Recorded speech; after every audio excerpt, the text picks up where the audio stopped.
los Menem que han vuelto al poder, hay 3 Menem en el gobierno, están tratando de que no se trate en la Cámara de Diputados. Porque si ese decreto fracasa en diputados, se acabaron las potestades de Menem.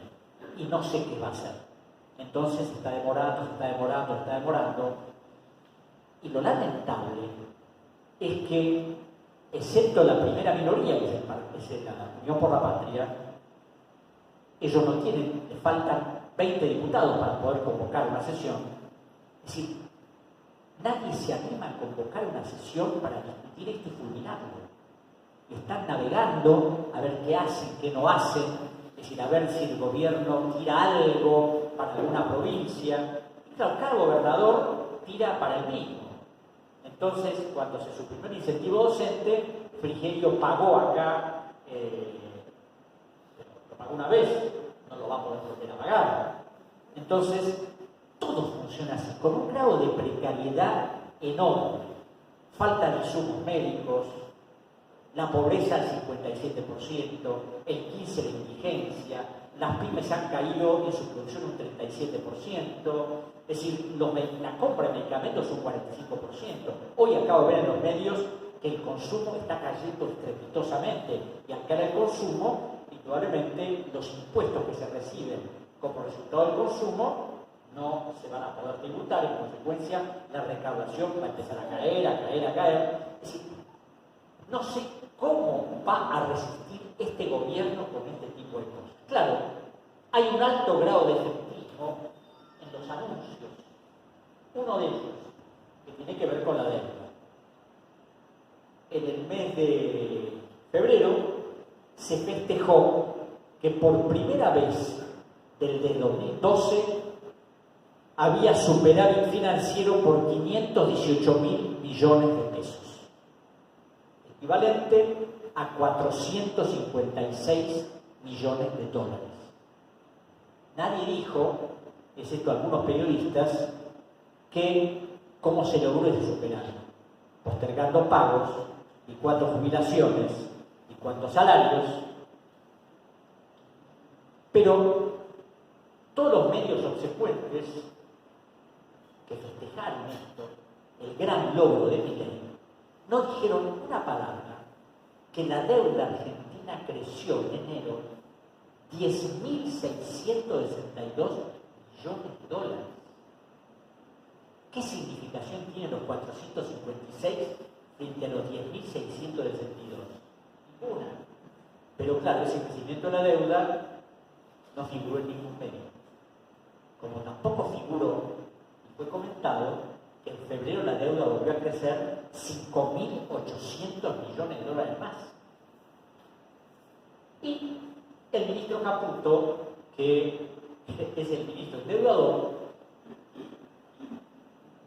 dijo, bueno, vamos a emitir un bono por 5 billones de pesos ajustables por SER, que es la inflación, el coeficiente de estabilización de referencia, donde sube la inflación, sube el interés del bono. Pero en esta locura de la deuda sería algo prácticamente intrascendente. ¿Por qué? Porque el mismo día emitió un bono por 6.000 millones de dólares con vencimiento del 2025 y otro bono por 6.000 millones de dólares con vencimiento del 2026. O sea, la deuda sigue su camino ascendente. Total, quienes la pagan, todos nosotros. Y en esto pareciera que la totalidad de la dirigencia política no tiene conciencia de lo que significa y después mienten alevosamente. Yo me acuerdo que cuando la pandemia, el presidente Fernández dijo que iba a privilegiar la salud sobre la economía.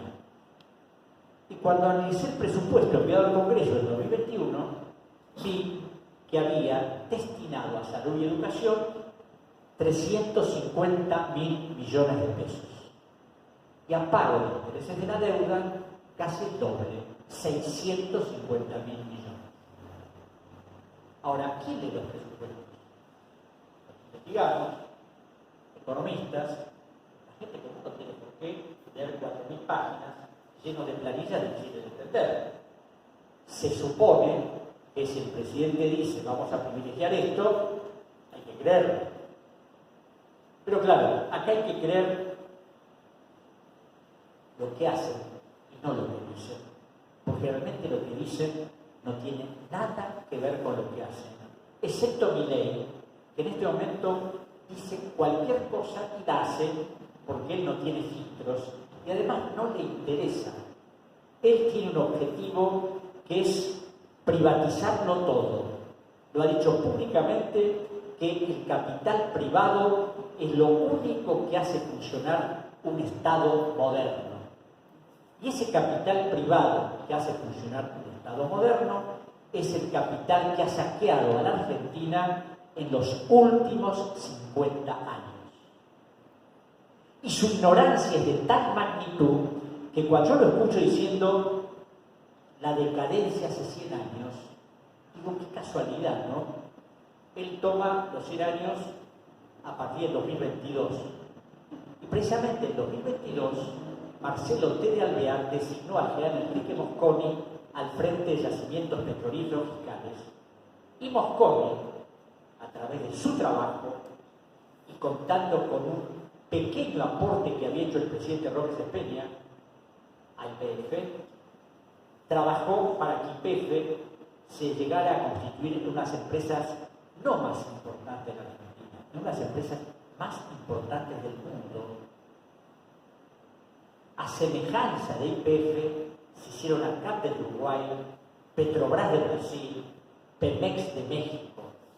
Es decir, fue una empresa emblemática que ahora directamente, seguramente en poco tiempo, habrá un proyecto para liquidarla, aunque va a tener serios problemas, porque para vender YPF necesita los 2/3 de ambas cámaras y remotamente lo tiene. Salvo que emite un decreto, que es el que los impugnado a la justicia, porque ese es otro de los problemas. ¿Qué es el Estado de Derecho? Es el conjunto de normas que regulan el funcionamiento del Estado. Y por supuesto, hay una pirámide jurídica donde el factor fundamental es la Constitución Nacional, después está la ley de la nación, después están los decretos y después están las resoluciones. Pero bueno, Milei ha modificado leyes por decreto y a través del DNU pretende hacer eso, lo que es realmente una violación explícita y clara del ordenamiento jurídico. Y ahora va a negociar con el fondo, va a saber en qué condiciones. Claro, lamentablemente el tema del Fondo Monetario es heredado. Lo heredó Fernández de Macri y lo hereda Milei de Fernández. ¿Y qué hizo Fernández? Decidió pagarle al fondo toda la deuda de Macri y legalizarla. ¿Y con qué la iba a pagar? Con plata que le iba a dar el propio fondo. Y en 2025, cuando el fondo terminara de darle plata y él terminara de pagarle al fondo, toda esa plata que el fondo nos había dado para pagarse a sí mismo, se la íbamos a devolver en 9 años, 10 años. Y vamos a terminar de pagarla en 2034. Yo a veces cuando me sumerjo en estos documentos y leo los contratos, digo, ¿qué mecanismo existe para que el tema del pueblo argentino sea simplemente una ficción, un número? La pobreza otro número. Porque pareciera que en realidad no les interesa. Siempre me acuerdo de una frase de Henry Kissinger, ¿no? Que decía que la muerte de un ser humano es una tragedia, pero la muerte de 100.000 seres humanos es una cifra estadística. Entonces, Milei, que se maneja con estadísticas y que no le importa absolutamente nada de lo que tenga que ver ni con la historia, con el Estado de Derecho, ni con lo que se está viendo hoy a través no solo de lo que muestran las estadísticas públicas, que no las pueden disimular, sino a través de lo que uno ve en la gente en la calle y lo que ve además con sus propios ingresos, lo que puede hacer frente hoy y lo que hacía frente hace 7 meses, 8 meses, 9 meses. Porque más allá de lo que se pueda criticar al anterior gobierno, había una diferencia abismal con lo que estamos viviendo hoy. Y eso de que la culpa la tienen los otros, pues claro, ¿cuál es el argumento? Y es lo que heredamos. No heredamos una devaluación del 100%. No, pero claro, había que sincerar esto. Claro, pero ¿quién paga el sinceramiento? ¿Lo paga el gobierno? ¿Lo paga la casta? ¿Lo paga Techín? ¿Lo paga Papel Prensa? ¿Lo pagan los grandes grupos concentrados? No. Un gran amigo mío que murió en el mes de agosto, el fiscal Federico Delgado, era el fiscal de la causa que investigó el proceso de endeudamiento siempre, que imputó penalmente a Caputo, imputó penalmente a Bausini, el actual presidente del Banco Central, por todas las compras de bonos que habían hecho siendo funcionarios públicos.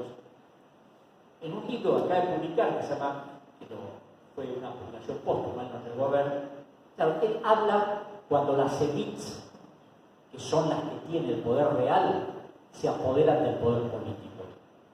Y eso es lo que ocurre hoy. Milei es, diría, el mascarón de los grupos concentrados que quieren quedarse con todo. Y es nuestra misión, a través de debates, reflexiones, discusiones, y dejar de lado a veces matices y algunas cuestiones que nos separan para tratar de enfrentar ese proceso. La Argentina no se puede permitir que la destruyan, que destruyan sus empresas, que destruyan a sus habitantes, que destruyan sus fuerzas de trabajo. No puede permitirse que el Estado de Derecho desaparezca. Hay un gran jurista argentino, Carlos Nino, que escribió un libro notable del 92 que se llamó Un país al margen de la ley. Nino fue el autor intelectual del juicio a las juntas. Es el que le propuso a Alfonsín iniciar ese juicio a los que hicieron lo que de sobra conocemos. Nino ahí va documentando cómo la Argentina está muy apegada a transgredir la ley, aún desde los propios ciudadanos, a través de transgresiones pequeñas, y ni hablar de los gobiernos que a través de una resolución modifican un decreto, a través de un decreto modifican una ley.